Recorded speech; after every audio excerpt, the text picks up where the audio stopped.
Hello everybody, good evening and welcome to World Talks here on TVP World. My name is Don Arlett.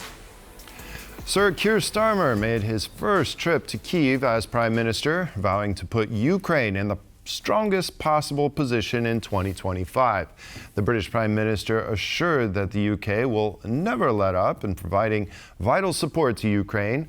The trip is intended to celebrate the pact with Ukraine, which Downing Street called a landmark pact for 100 years of partnership. The agreement will formalize the economic and military support already pledged to the country. His visit comes just a few days before Donald Trump re-enters the White House. And now joining me to discuss is David Marshall, Associate Professor at Reading University. Hello, sir, and thank you very much for joining me today on World Talks. Hello, a pleasure to be with you. Now, where in the priorities of the British government is the Eastern policy right now? At the top of the list, somewhere in the middle? Yeah, I mean, difficult to fully gauge. I would say that probably somewhat lower than it was at the last election. Probably because it's been eclipsed by other priorities, domestic policies around the economy. That's taken sort of a lot of the bandwidth away. I think would be my sort of take on this. But still high up. And I don't think the overall level of commitment has diminished. Right. Now, when we look at, for instance, Boris Johnson, he was one of the first leaders to go to Kyiv at the beginning of the war. Yet Keir Starmer has been in office for 6 months. Why has it taken him so long to visit Kyiv as Prime Minister? Yeah, I'm not sure I would read sort of too much into that. Certainly. Yeah, as you say, Keir visited whilst he was in opposition.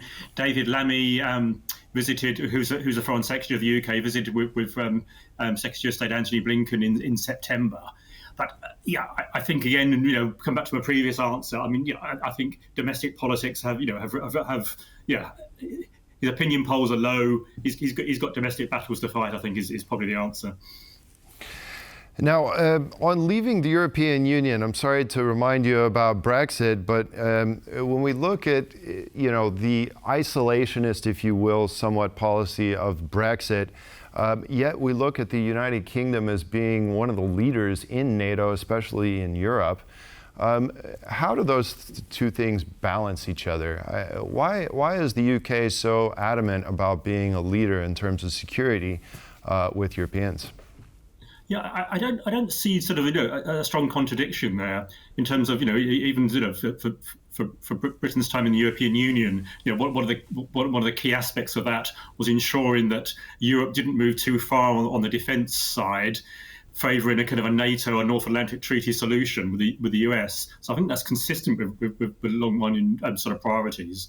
I mean, the UK, even going back into history, has always sought that to ensure there's not a dominant power on the continent of Europe, and has been active. So I really don't see sort of an issue around that. NATO's the cornerstone of sort of British foreign policy and has been for a long time.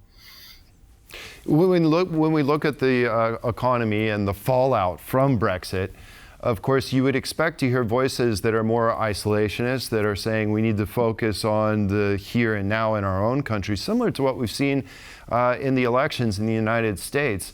Yet that still isn't quite the case, is it? No, I mean the UK's. I mean, it has a kind of putting the hang up of a distant past. Still sees it, but it has kind of an international role. As it would see it in defending sort of law and order. I mean, others may see it sort of slightly differently, but I think that would be the kind of the UK sort of perspective on that. So that kind of interventionist policy, which for good or bad over the last sort of 20 years, I think is still there. And with Keir Starmer saying that they would like to put Ukraine in the strongest possible position this year in 2025, and we know Donald Trump is trying to strike a deal between the two warring parties. What do you think that means in terms of UK assistance and putting Kyiv in that position?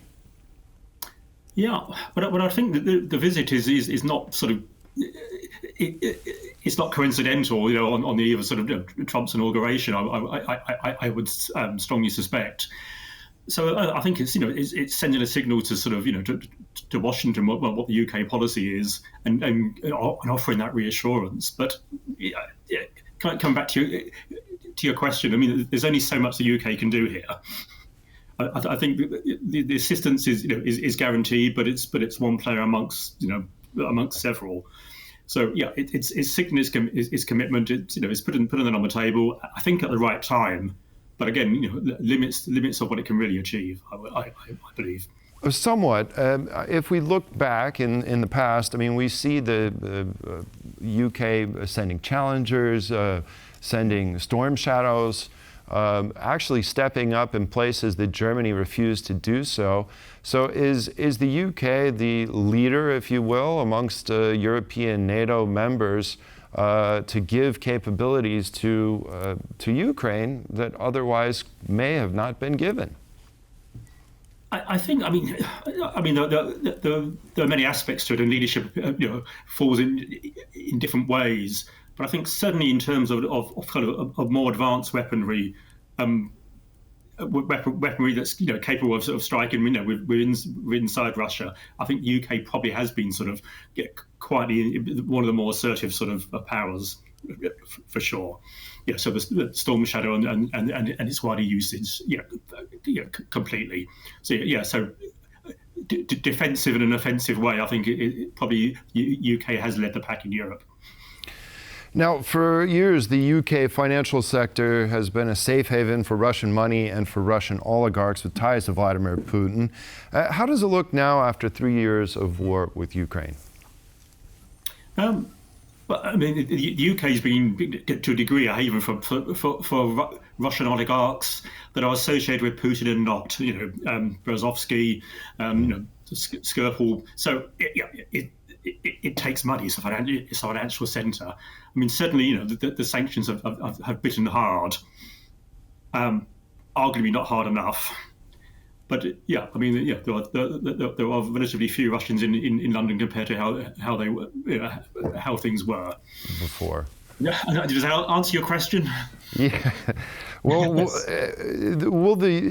my next question for you is, of course, because President Zelensky has said that Ukraine needs security guarantees before it can contemplate any type of ceasefire or peace with Russia.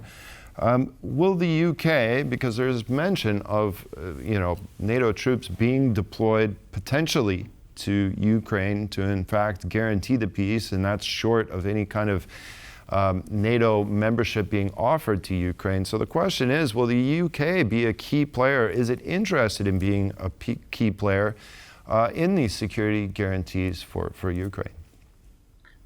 I would think the UK is interested in being that key player. The extent that it wants to put sort of troops on the ground to guarantee, I think, is another question. Also, over what period of time? So I don't think there's any open-ended promises there that are coming. But I think, again, harking back to your question before, probably the UK is a little bit more assertive in that respect than some states, compared to Germany, for example. Yeah, for sure. Okay, well, David Marshall, Associate Professor at the University of Reading, thank you very much for joining me today here on TVP World. Thank you. My pleasure. Bye-bye. And that concludes this edition of World Talks. Thank you for joining us, and stay with us for more here on TVP World.